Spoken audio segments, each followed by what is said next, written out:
is touching the truth.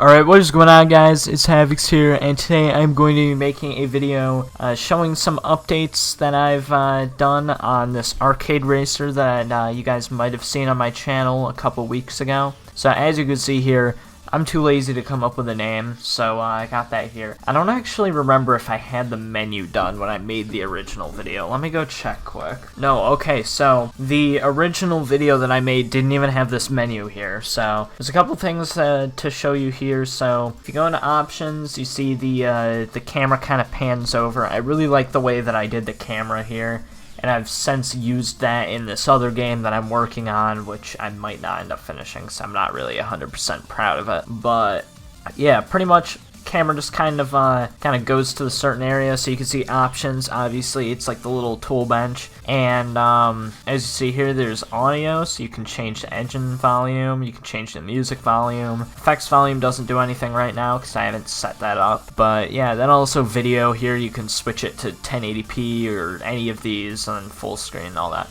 So anyway, if you go to quick play here, this is what the old track used to look like. I actually haven't updated this picture yet, but I need to completely redo this section of the map, or not of the map, of the menu anyway. So I'm going to make it, because obviously it's quick play, I'm going to make it so when you open this up, it'll have a little section where you can choose the map, choose the settings for the race, and then choose how many like cars there are and all that. But anyway, that's all I got now. And also, most of these cars don't actually have a a name. Also, most of this menu is probably going to be changed, like these arrows and all that. It looks very mobile game-like, and I'm probably going to end up changing these to like just make it so it uses the arrow keys or something like that. I'm not sure. I just don't really like the whole mobile game look, and that's kind of what this gives off here. Also, if anyone was wondering what this car in the background is, it's supposed to be modeled off a 51 Ford Victoria.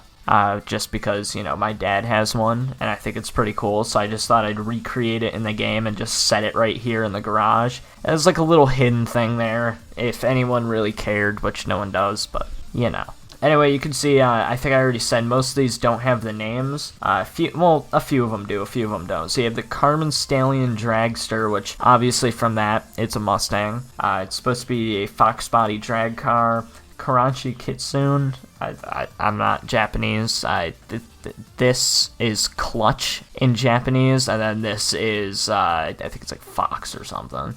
I came up with these names late at night. I just kind of went on Google Translate and tried to find stuff that sounded cool. Karachi Samurai, obviously, it's the Skyline. It's kind of a mix between an R34 in the back and an R32 in the front. Don't ask why that's messed up. I don't know. Stock car, that one I don't have a name for. It's just a Monte Carlo, pretty much. This one right here, the Zendo 121G. Zendo is going to be kind of like the Lamborghini and just exotic car, not dealer, but it's going to be like the exotic car manufacturer in this game. I might have another one too. But yeah, this is pretty much a DeLorean with pop-up headlights. The front of it's kind of based off of a Lotus. I think I don't even know how to pronounce this. I'm not even gonna try. But if you guys are into Lotuses, you definitely know what the front of this is. But yeah, obviously 121G. Put a decimal right here and it'll make sense. We have the Razor, which doesn't have a manufacturer name, but this one's pretty obvious if you play Need for Speed. Then we have the Zendo Toro. Toro literally translates to bull, so yeah, Lamborghini, their thing is bulls, and all of their cars are Spanish fighting bulls, or that's what all the names are. So yeah. Anyway, if we go here, I'm actually going to let's use the Razor, just because it has the coolest sounding engine. But anyway, get into the race here. I don't actually have the real map set up just because it's a lot easier to test stuff here. But yeah, you can see down in the middle you have your abilities. So mine, I actually didn't set this car up to not have it unlocked automatically. So immediately when you start, you have the ability. But yeah, pretty much what this ability is okay, I crashed. I don't have a crash animation either, so they just kind of do that. But whenever you press the button, which if this dude stops trying to knock me off, which by the way, I did set that up so if they're close to another car, there's a 50-50 chance that they'll just ram right into you. Also, that guy, I don't know what he's doing, but okay. AI is a little bit broken. I'm still working on that. But if you go in front of this guy and press X, you'll see he kind of slips. He didn't crash that time, but yeah, normally they end up sliding all over the place and hitting a wall. But as you can see, the little first, second, and third place thing in the top left, it took a lot longer to make than you'd think, because, you know, it's not as easy as just saying whichever one's further, because, okay, I just slipped on my own oil slick. Also, the oil slick is obviously kind of a reference to the beginning race of Need for Speed Most Wanted, where Razor puts a hole in your oil pan, so then you break down and he takes your car. Let's see, we're gonna get this win here. But yeah, I just did that because I thought it was kind of cool. I don't even remember 100% what I was saying, but yeah. So yeah, oh yeah, this is a lot harder than you think to make, because you can't just say, oh, whichever one is closer to the finish, because when it has multiple laps and when it has a track that kind of like loops, a place could technically be closer even though it's not on the track closer. So it's just a ton of work that goes into it. You need to use like waypoints and the distance to the waypoint. Then you have to see where all of the players are relative to that. It's a mess. It took me like 3 days straight to figure that out. But anyway, you finish that race. You can see down here your bits, which is what the kind of currency in this game is going to be. Those go up. Right now I just have it.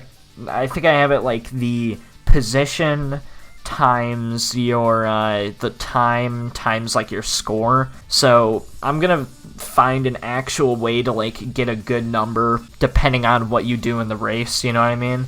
Maybe I'll make it so it's like 200 for first place, and then plus a certain multiplier for your score, which is what you get from like drifting and doing all that.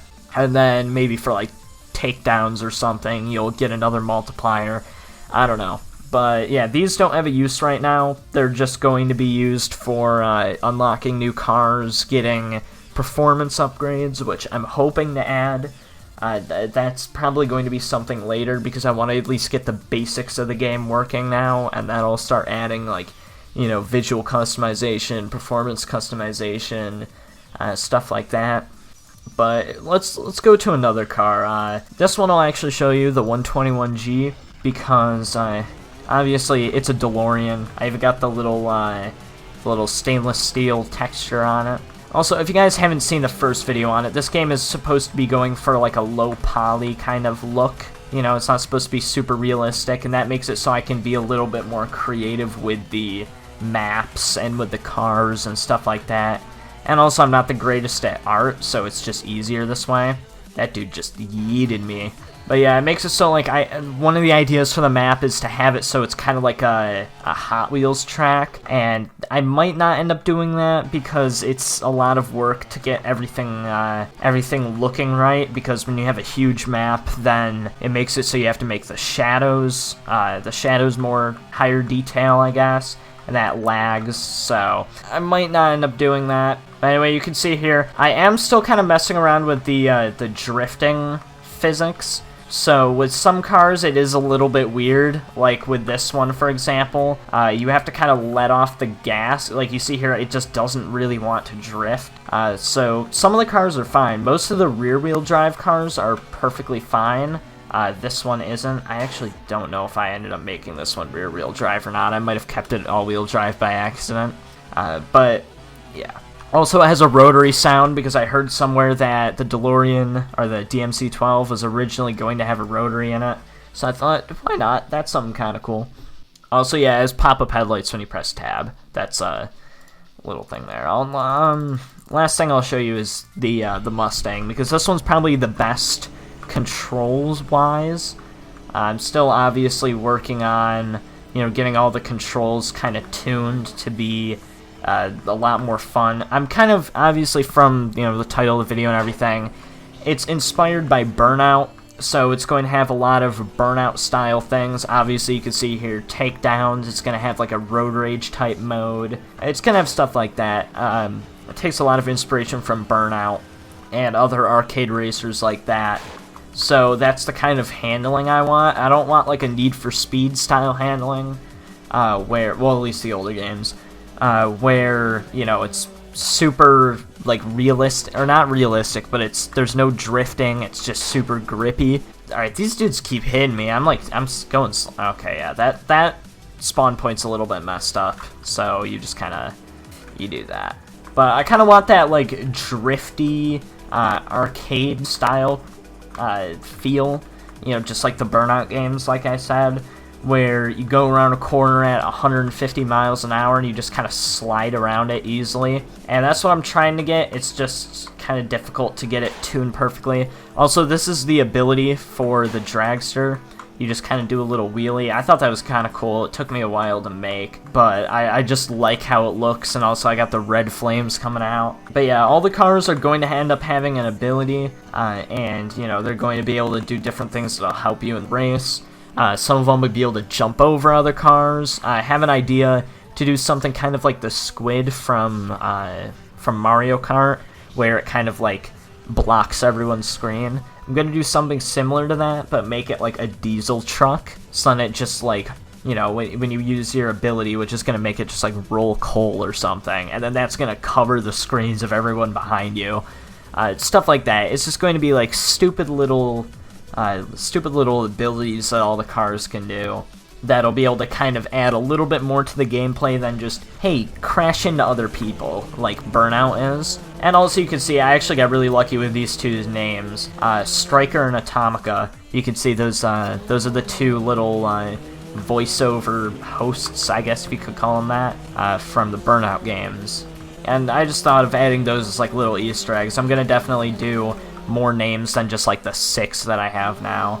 Quickly, I'm just gonna wait for this ability to charge up so I can show you guys what it is. It's actually probably one of my favorites, but I might be moving it to a different car because if I do a lowrider, I feel like this would be a lot more suited towards that. So let's get this other Subaru come up here past me. That would be great. Okay, so he's going to the left. I gotta get in the perfect position for this to work right. I mean, it'll obviously be useful for like traffic and everything, which is going to be in the game. And yeah, I need to make it so it like locks your rotation. But basically, you just press X and you launch into the air. And hopefully, I'm gonna have that actually like do stuff. So when you go over jumps, you can get a lot more air, or you know, you can go over people or like try to land on top of them and then take them out that way. You know, just stupid little crap like that. You know, it's not taking itself very seriously, which is the type of game that I like. I don't like these games that are trying to be super realistic. I just want to make something that's kind of stupid. You know, it's got a ton of kind of cool little abilities and things that you can do that aren't very realistic, but they're just fun. So, yeah, if you guys enjoyed the video and all, make sure to like, comment, and subscribe. Let me know what you guys think of this, and if you guys, oh, also, if you do want to try it out, there will be a link down in the description where you can go join my Discord, and on the Discord there will be a section where you can go and download the game, and also see all the updates for it, so you could see, you know, screenshots, little clips of new things that I add. You'll be able to participate in polls that I'll do, so I can, like, ask people what they think I should add in, like, the next updates, and stuff like that. So if you guys are interested in that, make sure to go check it out down in the description. If you enjoyed the video and think this is a cool idea, make sure to comment and subscribe. And yeah, I guess I'll see you guys later. Goodbye. I'm all alone again, out of my own again, running from home again. You always telling me you can do better, shut up and show me then. I don't got time for this, I laid on the line for this, told you in confidence, all of my secrets and all of my woes. You took all of my soul, I'm on the road.